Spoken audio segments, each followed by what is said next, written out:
नहीं देखिए, ऐसा था कि बहुत दिन से हम देख तो रहे थे, बड़ी बड़ी बातें करना और कोई रिजल्ट नहीं देना।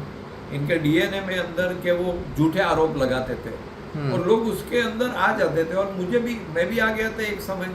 हम्म। जिस प्रकार से वो झूठ बोलते थे, जिस प्रकार से वो बातें करते थे, तो मुझे तो मोह भंग हो गया, और फिर मैंने पार्टी छोड़ के मैं समाज कल्याण में लग गया। लेकिन पूरा दिल्ली को फंसाया हुआ था, हम्म। कोई काम नहीं किया, न रोड पे काम किया, न जमुना यमुना में किया, न कचरे के ढेर पे किया, न कोई काम नहीं किया, सिर्फ बातें करके एलजी को गाली देना, सरकार को गाली देना, इस तरह से सरकार चल रही थी। तो कहीं ना कहीं लोगों को ये समझ में आने लगा कि ये सब झूठ मूठ का जो बनाया हुआ है, ये जो पूरा स्ट्रक्चर, ये खुल गया। और मुझे सबसे बड़ा दुख ये है कि जिस आदमी ने इस देश के युवाओं के साथ गद्दारी की थी, एक झूठा मूठा आंदोलन पैदा करके सबको बहुत बड़े बड़े सपने दिखाए थे, उससे लोग बहक गए थे। आज मुझे लगा कि आज लोगों की जैसे आंख खुली है, और जो झूठ का पूरा पालंदा बना था वो टूट गया है। मुझे तो अभी ये लग रहा है कि मेरे से बड़ा कोई बेवकूफ़ नहीं है। कितने साल तक मैं उसकी बातों के अंदर, उसकी गोल मटोल चीज़ों के अंदर, झूठे वादों के अंदर फंसा रहा। फिर भी मैं 2015 में मेरी आँख खुल गई। लोगों को और थोड़ा समय लग गया, लेकिन मुझे नहीं लगता कि अब वापस ये आ सकता है। नहीं, पहले आप ये देखिए, 2015 का चुनाव में जब मैं जाता था कैंपेनिंग करने, तो लोगों को बहुत उसके अंदर गुस्सा था, नफरत थी कांग्रेस के विरुद्ध। उसके चलते 67 सीट जीती। अब मैं दिल्ली में गया था इस बार, सब मैं भी ग्राउंड के ऊपर काफ़ी, वो जो गुस्सा था कांग्रेस के विरुद्ध, अब इस बार मुझे आम आदमी पार्टी के विरुद्ध दिखा। और ये जो गुस्सा था, ये गुस्सा हमें आज के रिजल्ट में दिख रहा है। मुझे याद है कि जब मैंने पूरा इनका जो गलत काम कर रहे थे, जिस प्रकार से इन्होंने सबको बाहर निकाला, तब मैंने एक ब्लॉग लिख के ये बताया था कि किस तरह से ये राजनीति करते हैं। तब मैं जब जा रहा था तो मुझे मनीष सिसोदिया ने रोक दिया, और मुझे बहुत ही हंसते हुए, हंसता नहीं, वो स्नीयरिंग बोलते हैं ना, ऐसा मुंह बना के बोलते हैं। कुछ लोग ऐसे होते हैं जो इतिहास बनाते हैं, और कुछ लोग ऐसे होते हैं जो इतिहास लिखते हैं। मुझे आज मनीष सिसोदिया को याद दिलाना है कि ये इतिहास जो तुमने लिखा है, इससे देश का कितना गड़बड़ हुआ है, कितना बुरा हुआ है।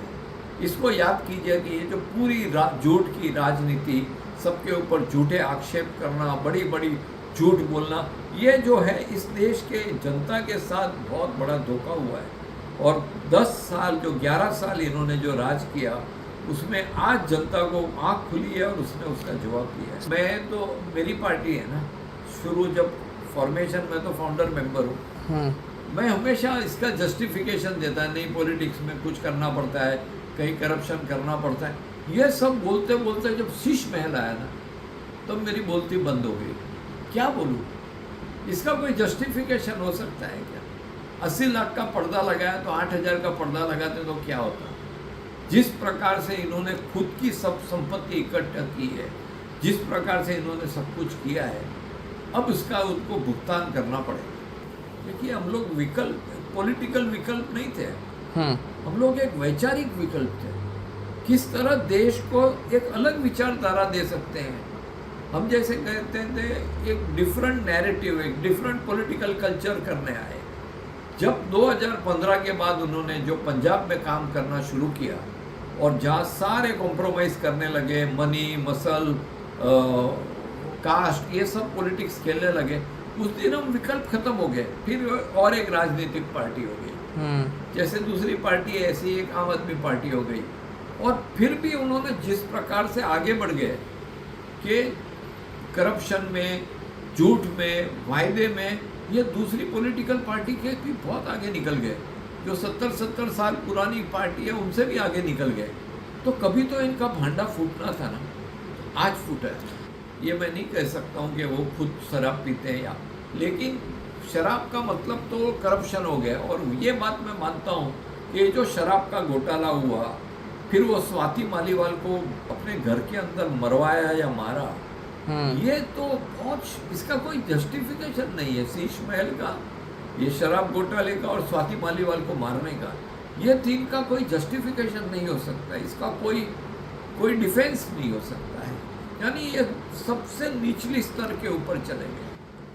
ये वही तो हो रहा है। क्या होता है ना, केजरीवाल की वर्किंग स्टाइल ये है कि एक तो वो सोचता है कि उसके जैसा कोई नहीं है, दूसरा वो हमेशा मुझे कहता था कि मुझे एक भी दिमाग वाला आदमी पार्टी में नहीं चाहिए, मुझे जो मैं बोलूँ उतना करने वाला चाहिए और भारत माता की जय बोलने वाला चाहिए। तो उसके आसपास इसी तरह के सब चमचे वाले हो गए, जितना केजरीवाल बोले उसी को हाँ हाँ बोलना, और अगर वो कोई उसका अपोज करे या अलग बात करे तो उसको पिछवाड़े में लात मार के बाहर निकालना, जिससे किसकी हिम्मत न हो बोलने की। ये पॉलिसी लंबी नहीं चल सकती है। एक डेमोक्रेसी के अंदर अगर आपको पार्टी रन करनी है तो अलग अलग आवाज़ सुनने पड़ेंगे, अलग अलग पर्सपेक्टिव, पॉइंट ऑफ व्यू ये सुनने पड़ेंगे। और केजरीवाल का ये स्वभाव नहीं था। ये वन मैन पार्टी पूरी बनी थी, और वन मैन पार्टी के अंदर क्या होता है कि जो उस आदमी की अच्छाई है वो पार्टी में तो आती है, लेकिन उसकी जितनी बुराई है वो भी उस पार्टी में आती है, क्योंकि दूसरा कोई आवाज़ ही नहीं सुन रहे हैं आप। देखिए, अरविंद को जितना मैं जानता हूँ वो लॉस नहीं बेयर कर सकता है। दूसरी पॉलिटिकल पार्टी तो लंबा खेली है तो बहुत बार जीतती भी है, हारती भी है। अरविंद अगर हारता है तो उसका ऐसा रौद्र स्वरूप हो जाता है। और अभी जो मैं उस दिन जाके कहीं मिला था सीनियर अफसर से, तो इतनी फाइल है अरविंद के विरुद्ध करप्शन की, ये तो अभी एक ही निकली है, अब ये भी निकलेगी। कल उसने वो जो झूठ बोला कि 16 का हमारे एमएलए को 15-15 करोड़ ऑफर किया, फिर कल जाके छुप गया था। अब तो एक के बाद एक फाइल निकलेगी। अब वो खुद भी हारा हुआ है, उसकी पार्टी भी हारी हुई है, एक भी नेता बचा नहीं है।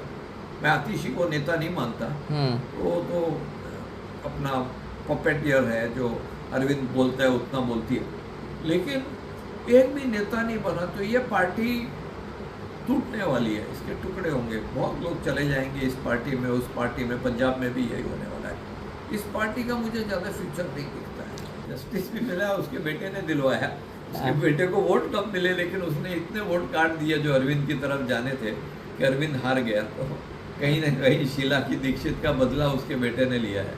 कहाँ कोई भविष्य है, ये तो एक चुनाव था, लोकसभा, उसके लिए मिले थे, हाथ मिलाया था, फिर सब अपने अपने रास्ते चले गए। हो सकता है दूसरा लोकसभा इलेक्शन हो तभी कुछ पार्टी मिल जाएगी, लेकिन तो अंदर इतने विवाद है, इतने डिफरेंसेस हैं कि कभी भी ये India. So watching the video, if you like it, please press the like button, share your views in the comment section, and please subscribe to India News TV for more such updates.